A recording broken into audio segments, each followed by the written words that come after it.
नारायण की पूजा कौन करते हैं? भगवान शिव। भागवत जी में स्पष्ट लिखा है कि वैष्णवा नाम यथा शंभु।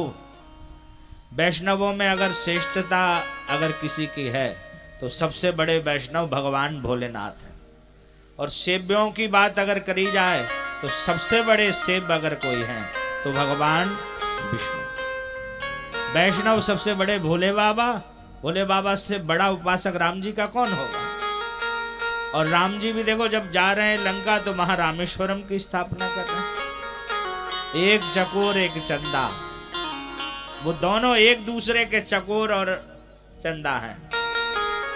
जैसे कोई कहे कि भाई दूध से सफेदी भिन्न नहीं हो सकती, जल की तरंग समुद्र से भिन्न थोड़ी है, दोनों एक ही तत्व है। ऐसे ही हरि और हर भी एक ही है। और वैसे तो हम ये कहें आपसे कि ब्रह्मा पूरा ये जो संसार है वो एक ही है, लेकिन भक्त जब चाहते हैं जिस प्रकार से तो वो भगवान चाहे राम जी के श्याम रूप में या श्याम जी के रूप में या हनुमान जी के रूप में आ जाते हैं। जैसे आप एक ही हो, आप घर में हो तो पतिदेव हो, किसी के पुत्र हो, और कोर्ट में पहुंच गए तो वहां वकील साहब हो गए, और अब जब मित्रों के यहाँ पहुंचोगे तो वहां मित्र बन गए। हो तो आप एक ही।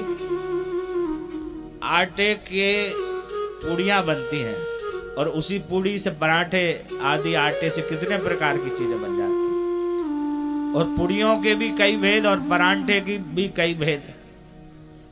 आलू के पराठे, गोभी के पराठे, मूली के पराठे, और पूड़ियां भी हरी पीली कितने प्रकार की हो जाती हैं। लेकिन ये आवश्यकता नहीं है कि आपको अगर पराठे पसंद हैं तो सामने वाले को भी पसंद हो। वो पराठा, अरे भैया पराठा मत रखना, और एक कह रहा है कि भैया ये सूखी रोटी तो हम घर पे भी खा रहे हैं, यहाँ आके तो माल छानने दो, तो ये रोटी क्या खाएंगे। लेकिन आज विडंबना यह है कि सब पूड़ी के नाम से भग रहे हैं। पूड़ी ना मिले बस कहीं भी जाए रोटी जरूर मिल जाए। तो किसी को रसगुल्ला बहुत पसंद है तो किसी को रबड़ी बहुत पसंद है, किसी को नमकीन अच्छा लगता है। ये तो स्वाद है रसिकों का अपना अपना। तो किसी को राम जी पसंद है, किसी को श्याम जी पसंद है। आप ऐसे समझ लीजिए कि भक्त की जिस प्रकार से परिकल्पना रहती है, भगवान उसी रूप में आके उसको दर्शन दे देते हैं। जाकी रही जैसी प्रभु मूरत देखी बैसी, जागी रही भावना जैसी प्रभु मूरत देखी बैसी। तो जैसी भावना होगी उस प्रकार से ये कार्य होगा।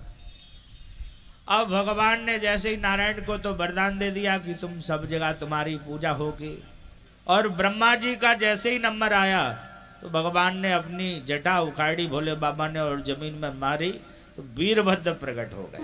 बोल वीरभद्र भगवान की जय। भगवान शिव जी के प्रमुख गण है वीरभद्र। और वीरभद्र से क्या कहा? पूजस्तुम ब्रह्मणेन यत्रेण व्रता।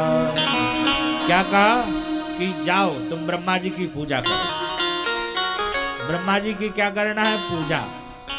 और पूजा भी काय से करना है? तलवार से। पूजा भी कई प्रकार की होती है। तो वीरभद्र ने तलवार ली, और तलवार लेके इतना होने के बाद भी ब्रह्मा जी का जो पांचवा सिर था ना, जिसने झूठ बोला था, वो कह रहे नहीं नहीं हम दर्शन हम आदि देखे आए हैं, आदि देखे आए हैं। तो वीरभद्र ने ली तलवार, और तलवार लेकर तुरंत शिरच्छेदन कर दिया। और सिर छेदन किया तो ब्रह्मा जी का वो सिर जो है वो कट के धड़ से अलग हुआ। अब ब्रह्मा जी पंचानन से चतुरानन हो गए।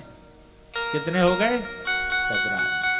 आपने देखा होगा सिर केवल ब्रह्मा जी के जितने भी आप फोटो देखते हैं उसमें 4 सिर हैं, लेकिन जब ब्रह्मा जी को निर्माण हुए थे तो 5 सिर थे। एक सिर ब्रह्मा जी का काटा गया और ब्रह्मा जी से ये भी कह दिया कि अब तुम जो है पूजा योग्य नहीं हो, पूजे नहीं जाओगे। तब नारायण बोले एशं शंभुरूपस्य तस्येन ये व्रतम महिमा तब ना जानामि तन्मुखेन ये व्रतम।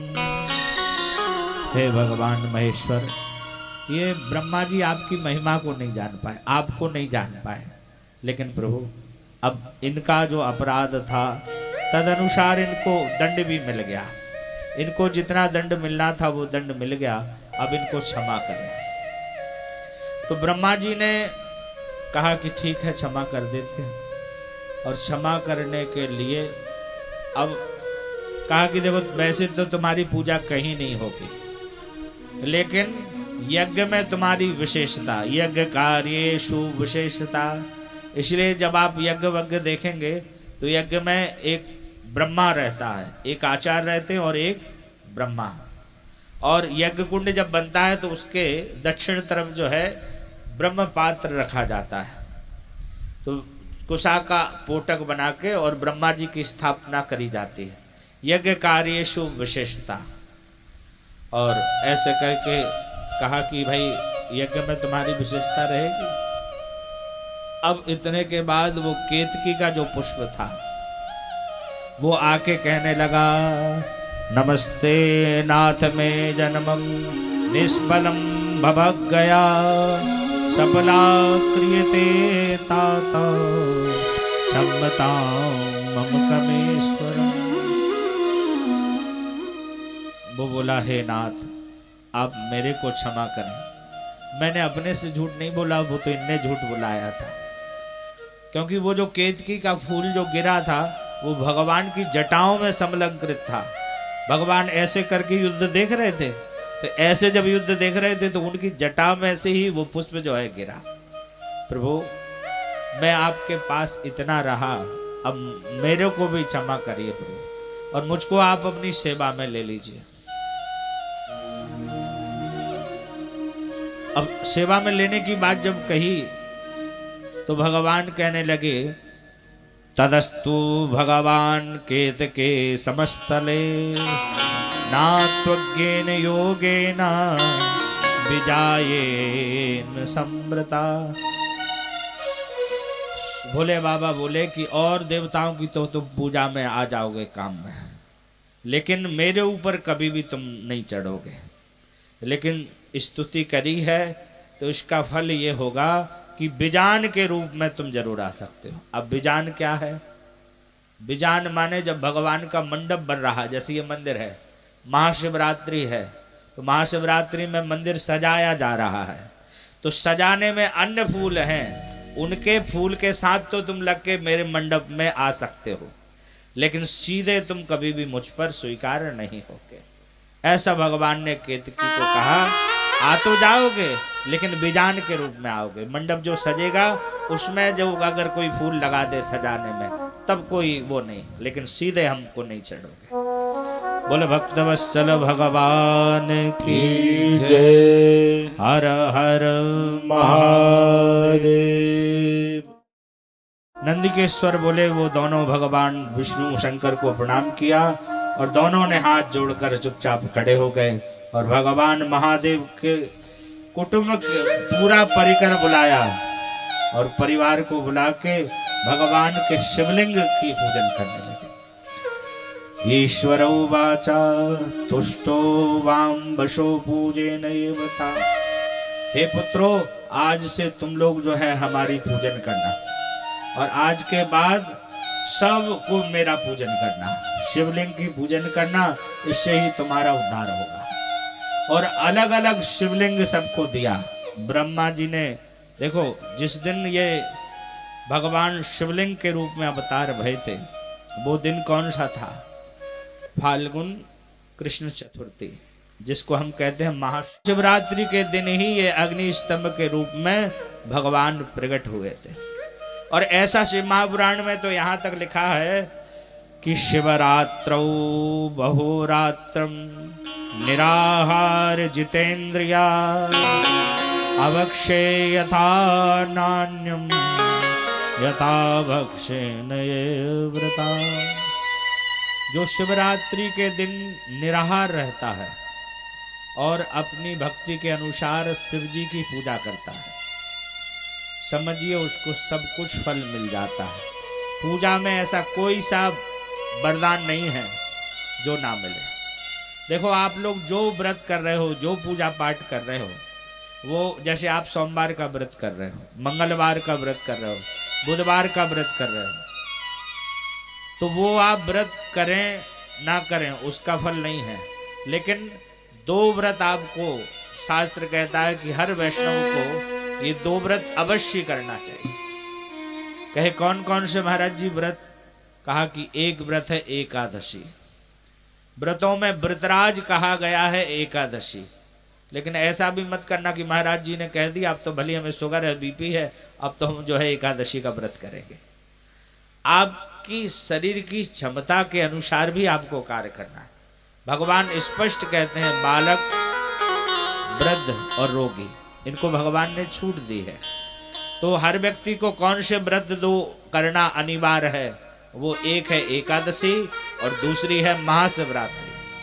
आप पूरे साल में कोई व्रत करें ना करें, लेकिन एकादशी का व्रत करें और शिवरात्रि का व्रत करें। मध्यम स्वर। और ये जब करेंगे तो समझिए कि आपको सब कुछ मिलने वाला है। जैसे चंद्रमा उदय होने से समस्त जो है पाप दग्न हो जाते हैं, उजाला हो जाता है, और ऐसी शिवरात्रि का जब आप व्रत करेंगे तो उसके करने से आपके भी समस्त पाप दग्ध हो जाएंगे और आपको भगवान की पूजा करने का फल मिलेगा।